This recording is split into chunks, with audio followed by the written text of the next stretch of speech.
নমস্কার। কবি দেবব্রত দত্তের লেখা কবিতা ২৫শে বৈশাখ। চতুর্দিকে ধূপের ধোঁয়া, বাজছে কোথাও শাঁখ।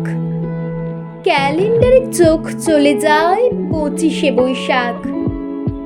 বোন বলল, ঠাকুর পুজো, বাজছে না তো ঢাক। রেডিওতে বলছে শুধু ২৫শে বৈশাখ। মাকে বলি, খাবো না আজ, যতই খিদে পাক। টিভির কাছে দেখবো বসে ২৫শে বৈশাখ। বাবা বললেন, টিভি দেখা আজকে না হয় রাখ, সবাই মিলে করবো পালন ২৫শে বৈশাখ। ভাই বলল, বীর পুরুষ।